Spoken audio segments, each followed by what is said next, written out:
one of the most hyped cards from Surging Sparks is Hydreigon EX.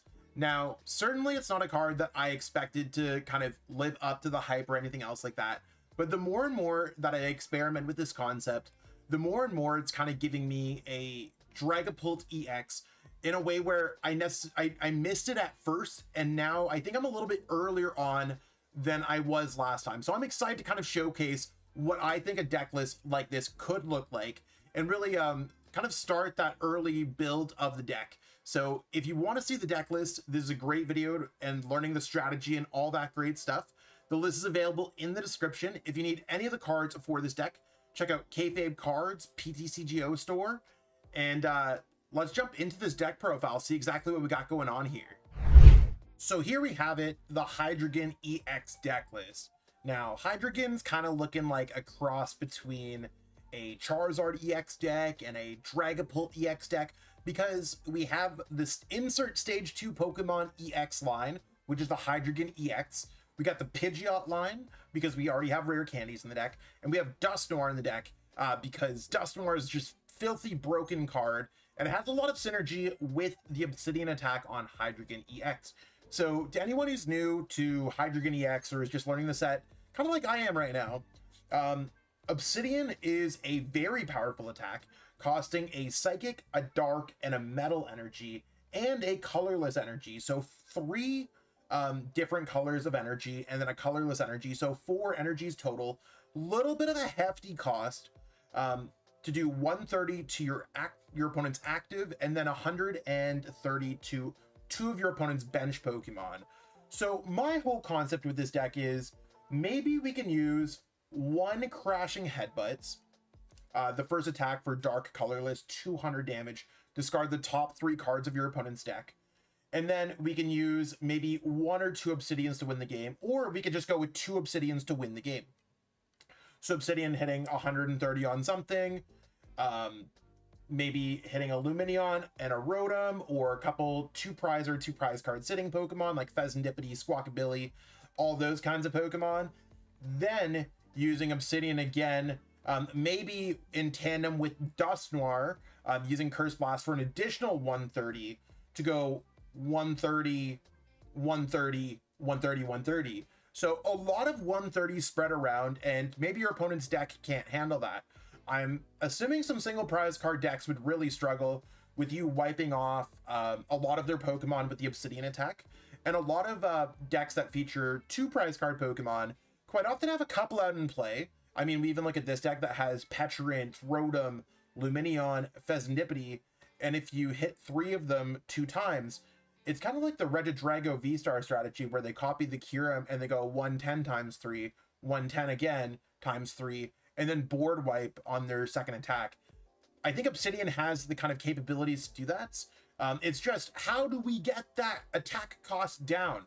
Well, for one thing, we need to get Hydreigon set up. So we're able to get it set up between Rotom, Forest Sealstone, Arven that can search out some of these pieces. And really Pidgeot EX allows us to kind of start building up that core. So we can search for Neo Upper Energy, which is going to count as 2 of those energies. We have Crispin that can count as another one of those energies. And we have Counter Gain or Dark Patch that can count as that last energy. So we have a few different ways between the Crispin, the Neo Upper Energy, the Counter Gain, and the Dark Patch to kind of get there and power up this Pokemon. And that's really where it's at. We just got to kind of build up and get ourselves in a position where we can Crashing Headbutt Obsidian, or maybe Obsidian Dusknoir at some point towards the game. Maybe 2-3 attacks totals is what we're looking at. Before that, we're just kind of biding time or attacking with Crashing Headbutt or something like that. Pidgeot's going to allow us to search for the unsearchable or the cards that we really want. So maybe we need that Crispin, we need that Arven to search for a Counter Gain Dark Patch. We want to search for a Neo Upper Energy. It's really the glue that holds these stage 2 decks together, and because we're already running rare candy, it typically works pretty well. Dusknoir is really going to pair nicely because Crashing Headbutt can now knock out a Charizard EX, 200 plus that 130, or we have that Obsidian where we can go Obsidian, knocking out a big Pokemon, or we can maybe knock out a Pokemon that we hit with Obsidian to hit for those extra damage counters. So it kind of fills in the gap between the Dusknoir and the Dusclops with their cursed ability. We do have Petra in our deck because it does allow us to cut a slot for Professor Turo or switch, or since we're not playing Prime Catcher, we can move our dark Pokemon from the bench to the active. We also gain access to Binding Mochi, giving ourselves some opportunity for some extra damage here. So that could be quite good. Our supporting Pokemon are also the Zweilous. Let me know how to pronounce it in the comments. I'm honestly unsure. And Dino. They both have Stomp Off, which discards 1 and 2 cards respectively. So we have a little bit of a deck out measure as well if our opponent's running through the resources. Rotom's going to allow us to draw 3 cards with its instant charge on our first turn, or we have that Cleffa that has exciting draw to really kind of build up these turns. Again, we're just trying to use the first couple turns to get set up. And we have Lumineon that can search for any of the pieces like Arven, so it can turn an Ultra Ball into a Lumineon or something else like that. One card that I'm looking through here that I could have added in is actually a Terra Orb. So Arven could have searched for that. So that might be something that I might want to upgrade and add to this list. Both the Rotom and the Lumineon V are able to use for Sealstone. So you gain access to a V-Star ability to search your deck for any one card, further allowing us to search for that Neo Upper Energy or any of these key pieces that we might want to get set up. Our supporter lines can be really similar to a Charizard or a Dragapult deck. So similar in structure all the way right down through the supporters. Iono's really going to be there to maybe disrupt your opponent during the mid to late game. And also just a shuffle draw supporter. So as we're trying to not discard our resources, we can kind of refresh our hand. Or if our opponent's drawn a lot of prize cards, going Iono, Counter Catcher, and then Obsidian might put you into a 1-2 punch maneuver where you're able to win the game in 2 attacks. Thornton does give us an element of surprise. So let's say if we go Rare Candy, Dusknoir, pop the Dusknoir, had a Rotom in play, turn Rotom with Thornton into something, we can get double Dusknoir outs, or we can essentially just basically transform our Pokemon however we need them to, giving us a little bit more mobility and options with our Pokemon. Crispin's going to be at one of our energy accelerators, and we have a singular Boss. Boss is one of those cards that I didn't think was as necessary in this deck because of the Obsidian. We're trying to kind of spread and complete the game that way, but you will need to go for it sometimes to knock out our opponent's Pokemon with our first attack doing that 200 damage or 230 because of Petra and Binding Mochi, just in case they have Manaphy or something else that we can't get rid of. Just a side note, Dusknoir can also get rid of Manaphy with its damage counters, and then you could use Obsidian to kind of go through the motions there. We have enough Ultra Balls, Buddy Poffins, Nest Ball, Rare Candy to make the deck work. And then we have a lot of 1-ups because we could search them out with Arven and Pidgeot. Dark Patch allowing us to have some extra energy acceleration. Earthen Vessel allowing us to search out some of those energies to naturally attach, or maybe getting a way to discard a card like a Dark Energy in our discard pile. We do have Counter Catcher. Similar to Boss, we could bring up our opponent's Pokemon however we like if we're behind, considering we're not really attacking for the first few turns. And we have Dusknoir, Dusclops. We can make ourselves behind. We have a copy of Super Rod and Night Stretcher to kind of get back our resources if we're having a bit of a struggle of a game.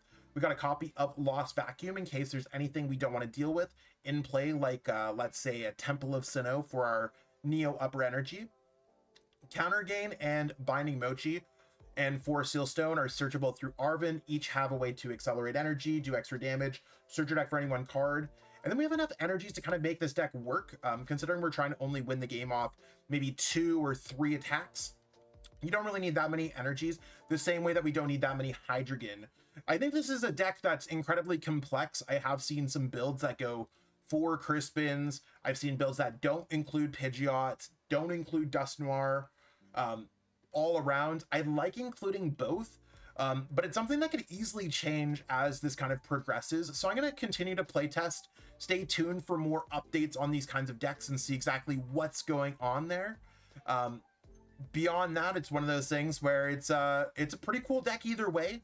I think Hydreigon certainly has some opportunities to surprise us, So we'll have to see how it goes in the metagame, but we do have some gameplay videos either featured on our channel or coming out soon, depending on how our schedule is right now, but it is planned.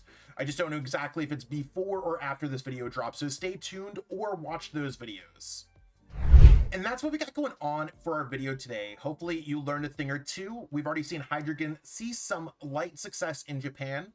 Maybe with them getting these new cards. I think they just got their last remaining piece of Surging Sparks over the past week or so. I'm excited to see exactly how the metagame flourishes and see. They don't always get it the exact same for us. For example, Terapagos was almost not seen in Japan, and it saw a lot of success globally after that, right? So not every single Japanese list is perfect. Not every single idea is always solidified, but it's a great area to check out, like Pokekebook, see exactly what kind of decks are doing there. A lot of my lists are based off of those early Japanese decks from gym battles and city leagues and stuff. But we'll have to see. Sacramento is going to be the first place outside of Asia that's going to have it legal, because we have the Latin American International Championships the week before. That's our last tournament in Stellar Crown. Then immediately we jump into Sacramento. So I'm excited to see exactly what's going on.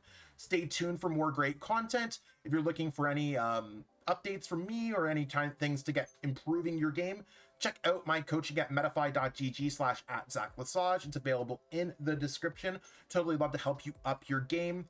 And yeah, like I said, stay tuned for more content. We'll catch up with all y'all later. Peace out and have a great one.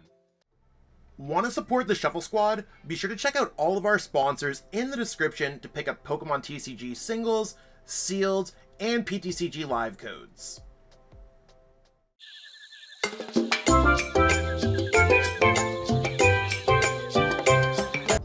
You made it to the end. Thank you so much for watching this entire video from the Shuffle Squad. Honestly, from the bottom of our hearts, we appreciate each and every person that supports our content, watches what we have going on every single day, every single week, even from time to time, and continuously allows us to have a forum to project our creative content towards the Pokemon TCG community.